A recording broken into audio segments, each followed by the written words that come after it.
Genesis chapter 7, and we're going to start in verse 1. Before we do, I'll give you a little background of the stuff we're skipping. I'm not big into genealogies. Chapter 5 and 6 have a little bit more of that in it. We've talked a little bit about 6, but at the end of 6, you have the Lord spoke to Moses and Aaron about the Israelites. Pharaoh, the king of Egypt, commanded them to bring the Israelites out of Egypt. And then he gives a list of the family groups and who their sons were. Probably the most important thing as far as that genealogy is concerned is that it establishes Aaron and Moses and the tribe of Levi as the ones that were called to do the delivering. Are we in Genesis or Exodus? What did I say? You said Genesis. Well, let's do Exodus. Okay. It probably worked better if what you explained. I didn't preach this morning, and I think my mind went into, that mode on the computer where it's just got the little screensaver going? I think that's where I was. Exodus chapter 7. So chapter 6 is a genealogy that basically just says God called Moses and Aaron, and therefore the tribe of Levi is going to have a special place. So we could just kind of set that aside and go on over to chapter 7. We're going to run very quickly through the 10 plagues. We're not going to spend a lot of time looking at them individually. If you watch Charlton Heston and what was the name of it? The 10 Commandments. If you watch that movie, it goes very quickly through the plagues. You don't have a lot of time looking at each one individually, and we're not going to spend a lot of time either. But Exodus chapter 7, we're going to read the first 7 verses, and then we will launch forth into the plagues. The Lord said to Moses, "See, I have made you like a god to Pharaoh, and your brother Aaron will be your prophet. You are to say everything I commanded you, and your brother Aaron is to tell Pharaoh to let the Israelites go out of his country. But I will harden Pharaoh's heart, and though I multiply my signs and wonders in Egypt, he will not listen to you. Then I will lay my hand on Egypt, and with mighty acts of judgment I will bring out my divisions, my people, the Israelites. The Egyptians will know that I am the Lord when I stretch out my hand against Egypt and bring the Israelites out." Moses and Aaron did just what the Lord commanded them. Moses was 80 years old, and Aaron was 83 when they spoke to Pharaoh. And I had not noticed the last part of that verse in all these years. Aaron was 3 years older than Moses. I think probably in one of our earlier lessons I said I didn't know how much older Aaron was. Well, now I do. He's 3 years older than was Moses. Which is really kind of interesting as far as when the edict was originally given to kill all the boys when they were born. Right? So Aaron kind of slips through that gap, as does Moses, and both of them end up being great servants as far as this is concerned. When we talk about the plagues, there are lots of schools of thought among the scholars as to what was going on. Now, it's fairly obvious and in your face what God does to these people. The question is how. There is a school of thought that says it was a natural thing, that somehow, and I'll give you just an idea, that there was a red tide that came in, a red algae. If you live down on the coast of Texas, you know about red algae. Kills everything, makes things nasty. And then as a natural progression, you get the frogs and the flies, and they try to explain it that way. There are some who kind of go halfway, and they say that it's a controlled natural thing, that God brought in the things that eventually led up to these deaths. And then there's the completely supernatural. I have always assumed that this was a completely supernatural thing. God announces in advance each thing that he's going to do. And then when Pharaoh hardens his heart, or when God hardens Pharaoh's heart, then he does it.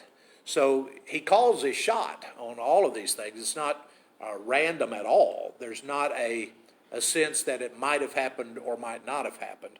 God says this is what's going to be, and then it is. All right. There's actually 11 miracles because the first one is not counted as a plague. But when they go before Pharaoh the first time, Aaron takes the rod and throws it down, and it becomes a serpent. The magicians that work in Pharaoh's courts are pretty good. They can come up with some tricks. They can do some things that seem miraculous. And so they throw their staves down. They turn into snakes. And we all know Aaron's rod, that snake, eats the other snakes. And then Aaron picks it back up and it becomes a rod in his hand again. The challenge is, will the magicians be able to keep up? Right? If God's going to send his people in and they do something, and then the magicians of Egypt come in and they can duplicate that, then you don't have much of a dominance established for God. So the first thing that they do is really kind of a small, non-consequential kind of thing. Pharaoh comes away from it with the same kind of attitude that he had before. Who is this God of yours, and why should I care about anything that he has to say? My magicians can do this stuff, so why would I even care what your God has sent you to do? The second one becomes a little bit more of a emphatic, because it affects so many people. The first one is just kind of a parlor, small group thing. Right? The snakes, it's Pharaoh and his magicians and Moses and Aaron. It's not everybody in the kingdom that's affected. But when you turn the water to blood, everybody is affected. And we're told that the Egyptians had to go and dig down next to the rivers to get fresh water. For me, that's just a sign of mercy and grace from God. If all the water turned to blood, then when they dug a hole and the water came into the hole, it would not necessarily have been fresh water. It could have been blood as well. But God gave them the opportunity to have water. They just had to go out and get it. He wanted to get their attention more than he wanted to punish the people, at least at this point in time. So they turn the water to blood. Interestingly enough, the magicians are able to do this trick. This is where you have to ask yourself the question: if I turn all of your water to blood and all the fish die and everything stinks, so what if you can do the same thing?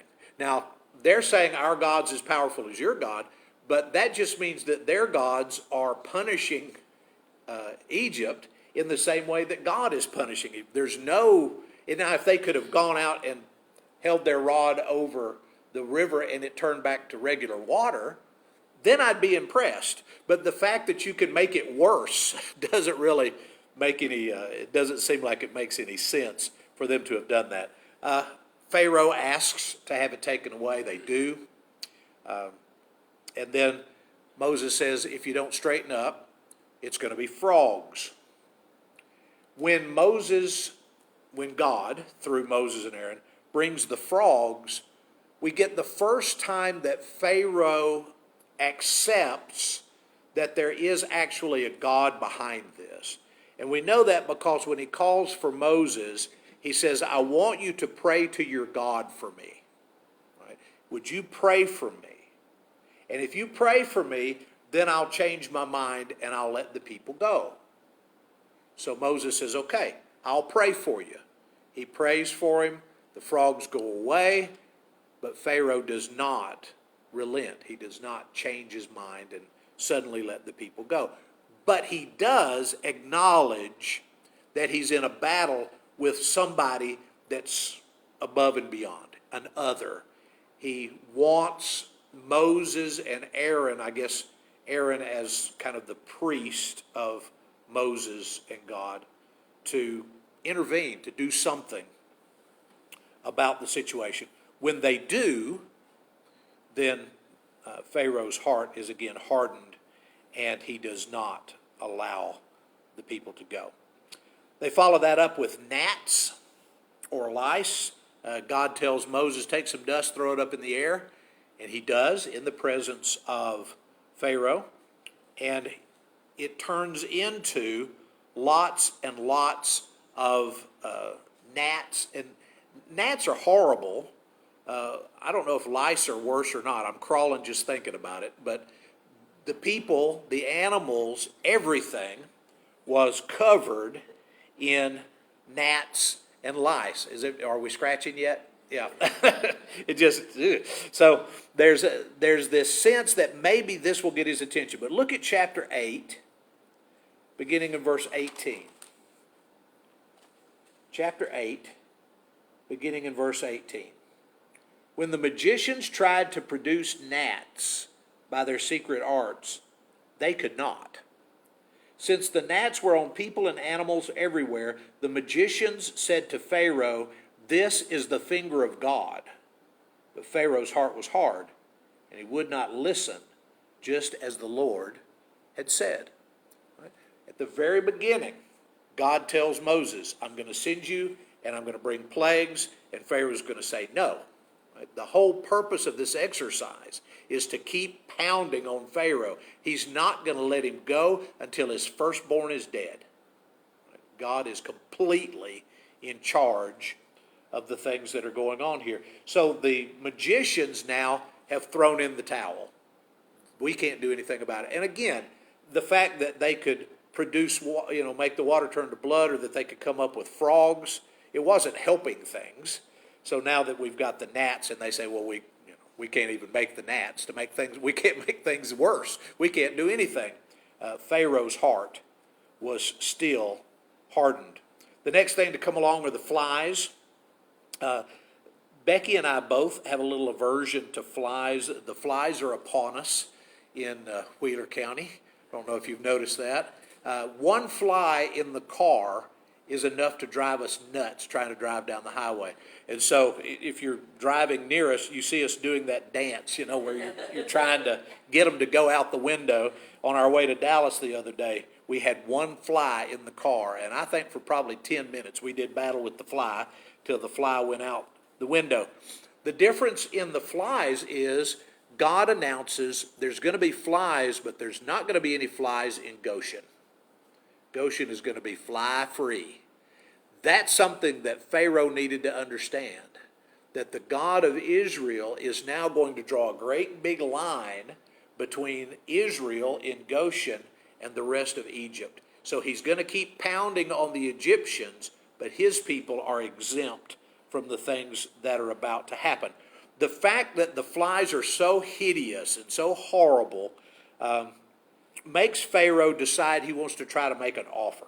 Look at chapter 8, verse 25.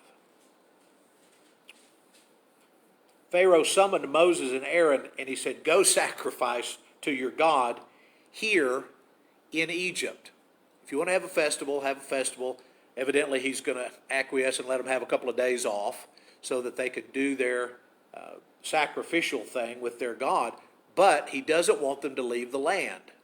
So once again, Pharaoh is not an idiot.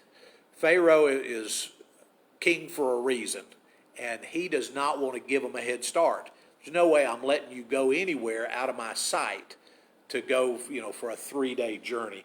Moses says that wouldn't be right. The sacrifices we offered to the Lord our God would be detestable to the Egyptians. If we offer sacrifices that are detestable in their eyes, will they not stone us? You've got to give us a 3-day journey into the wilderness. Pharaoh said, I won't let you go. So we're going to have some more pounding before he's going to let them go. The next one is the animals are going to get diseased and die. And again, this is only the animals that are outside of Goshen. The animals belonging to Israel and living in the land of Goshen are exempt, and they do not get the sickness. Pharaoh investigates. He sends people, I assume, but he investigates to make sure that there's a line, that there's some kind of force field going on around Goshen. And he finds out that it's true. None of this is happening to the folks in Goshen, only to the people in Egypt. But it says he was still unyielding, even though he knows that God has now made a line in the sand and that Israel is going to be safe, and he is not. He refuses to give in and let the people go. So we go to the boils. God tells Moses to go to one of the furnaces and take the soot from the furnace and throw it up in the air. So it's similar to the way that we started with the gnats and lice. Throws the soot up into the air, and it becomes boils. Everybody outside of Goshen is miserable, right? There is an epidemic in Egypt of boils, and people are completely, totally, utterly uncomfortable because of this plague.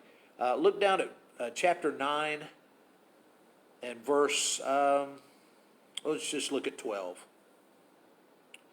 The magicians could not stand before Moses because of the boils that were on them and on all the Egyptians. So now not only can they not do it, they're in the same misery that everybody else is, and they can't even stand there and have a conversation with Moses because they are so absolutely miserable. They just get on out of the way. But, verse 12, the Lord hardened Pharaoh's heart, and he would not listen to Moses and Aaron, just as the Lord had said to Moses. So, stinks to be Pharaoh. You can't say yes, and when you say no, life gets worse. And so God is going to continue this barrage against Pharaoh. Why do you think that God was so unwilling to allow Pharaoh to just give in and let him go? Cut your losses, Pharaoh. Pharaoh's heart is hardened. It's been 400 years, right? This particular Pharaoh has had God's people as slaves. He's been beating them in the fields. His slave drivers have kept them in a horrible situation. When Moses and Aaron first got there, he says, okay, I'm not going to make it easier. I'm going to make it worse. He didn't know who he was messing with. Who is this God that I should listen to him? Well, he's finding out. God has given him dose after dose of who this God is. Then we move on to the hail. There is a warning attached to this one. God says, I'm going to send terrible hailstorms. And this hail is going to be so intense that if you're outside, it will kill you. So if you have animals that you want to save, or if you have slaves that are out in the open that you want to save, you need to get them inside. There were some Egyptians who had caught on to this deal. They realized that all of the stuff that had been happening to them was happening because of the God of Israel. Probably some of those slave drivers that had been working over the Israelite people, they probably had a good idea what was going on, because at their house in Egypt, things were really, really bad. And at their workplace in Goshen, things were really, really good. The God of Israel is pounding Egypt, and so some people realized it, and they brought their slaves and their animals in. So God cuts them a deal, gives them a little bit of a break. Those that did not believe God and left their animals out in the open were wiped out. Their animals and their slaves were wiped out. Look down at, verse 13. Chapter 9, verse 13. Get up early in the morning, confront Pharaoh, and say to him, this is what the Lord, the God of the Hebrews, says. Let my people go so that they may worship me, or this time I will send the full force of my plagues against you and against your officials and against your people, so that you may know there is no one like me in all of the earth. By now, I could have stretched out my hand and struck you and your people with plagues that would have wiped you off the earth. But I have raised you up for this very purpose, that I might show you my power and that my name might be proclaimed in all of the earth. It's been about 3,500 years since God told Pharaoh that. We're still talking about it. Right? God said, I raised you up so that you would know that there's nothing like me, and so that my name would be praised in all the earth. And so here we are, praising God's name. There's nobody like him. There's nothing in the world like our God. Look down at chapter 9, verse 31. We get a little almanac. The flax and the barley were destroyed, since the barley had already come into the head and the flax was in bloom. The wheat and the spelt, however, were not destroyed. They ripen later. So we get a little bit of a crop report. We know what's gone and what's not. What does that tell you? If Pharaoh gives in, they've got bread, right? The wheat is still okay. We'll still have something if we stop now. The next plague is the plague of locusts. So when Pharaoh doesn't give in, what's left? Nothing. Right? God absolutely wreaks havoc on their agriculture. There's nothing left when all of this is done. One of the theories about why God does the things that he does in the plagues is that he's after each god of Egypt. There was a god of the river Nile. There was a god of the fields. And so each one of these gods in succession is being shown to be a fraud. Right? Our God overcomes their God. And as you read through the Old Testament, you see a lot of that. Whose God is bigger? Whose God is badder? In fact, there's very little discussion about, there's no such thing as another God. It's just that our God wipes them out. Right? If you're worshiping Molech or Chemosh or Dagon, you can assume that the God of Israel is going to come out on top. And so a lot of times the battles are couched in terms of your God versus our God. Who's going to be the one to win the battle? Right? So the locusts come. When the locusts come, Pharaoh has a new problem. Look down at chapter 10 and verse 7. His officials have had about all they want. Right? So he can't have a parliamentary meeting anymore without getting an earful.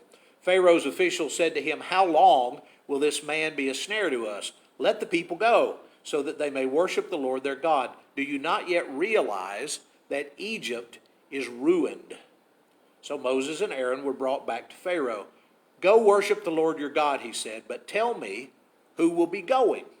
Moses answered, "We will go with our young and our old, our sons and our daughters, our flocks and our herds, because we are to celebrate a festival to the Lord." Pharaoh said, "The Lord be with you if I let you go, along with your women and children. Clearly you are bent on evil. No, have only the men go and worship the Lord, since that's what you've been asking for." But Moses and Aaron were driven out of Pharaoh's presence. And so we have the locusts come and just wipe stuff out. Right? When your leadership group is no longer supporting you, right? When I guess in ours it would be if your Senate and House have turned against you, you've got problems. And so they would love for him to just give in. So he says, well, let's cut a deal. I'll let some of you go, right? At first it was going to be, you can have the festival if you do it in Egypt. Then he says, well, I'll let you have the festival and you can leave Egypt, but only the men can go. We're going to keep the women and the children. I assume that he figured that if they left the women and children, they were coming back.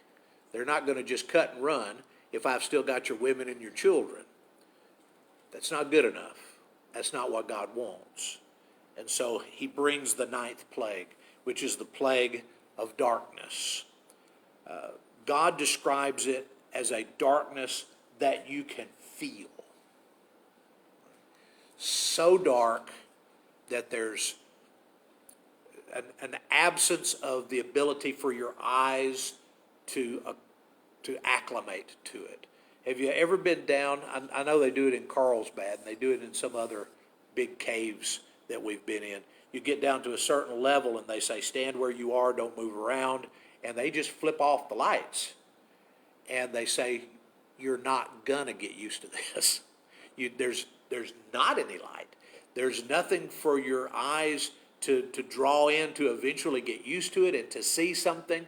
If they leave the lights off, you'll be in darkness from now on. That's what God did to them. Do you like dark? I'm not a big fan. I don't, how old am I now? I'm 60. And I still feel like a little kid when I'm in the dark and I don't know what's next to me. You know, I just don't do well. The other night I was working on Daddy's pool, and I was trying to work by flashlight to get the pump to do something, and I had set a little jug of water that I was using to prime the pump, and I had set that plastic jug over there, and I don't know if I bumped it or if the wind bumped it or what happened, but that thing fell off and started clattering around, and I about lost it. I don't like dark. Dark is not what I, and you got to figure the Egyptians were not real fond either. This is not, okay, it's dark down here and we can see the sky and the stars and the moon beautiful. This is just dark. And the people of Egypt were freaked out, as you would figure that they would be. Look down at verse 25. Moses said, "You must allow us to have sacrifices and burnt offerings to present to the Lord our God. Our livestock too must go with us. Not a hoof is to be left behind. We have to use some of them in worshiping the Lord our God, and until we get there, we will not know what we are to use to worship the Lord." But the Lord hardened Pharaoh's heart. He was not willing to let them go. So Pharaoh said to Moses, "Get out of my sight. Make sure you do not appear before me again. The day you see my face, you will die." "Just as you say," Moses replied, "I will never appear before you again." So Pharaoh has absolutely sealed his doom and the doom of every firstborn child in Egypt. He doesn't know it yet. He thinks he's still on top.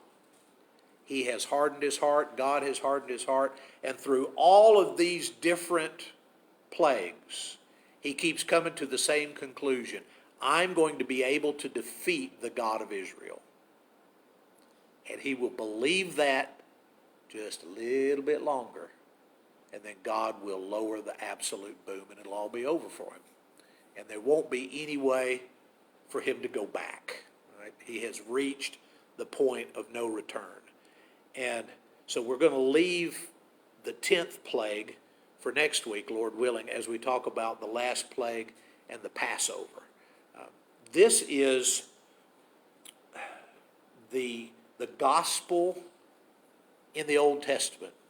Our speaker this morning talked about it a little bit, the idea that you read the Old Testament and you just see the gospel all over the place. You can't read the death of the firstborn and the Passover without thinking about Jesus. So we're going to do that, Lord willing, next week. But if there's something we can do to encourage you tonight by way of a public response, we'd love to do that as we stand and sing.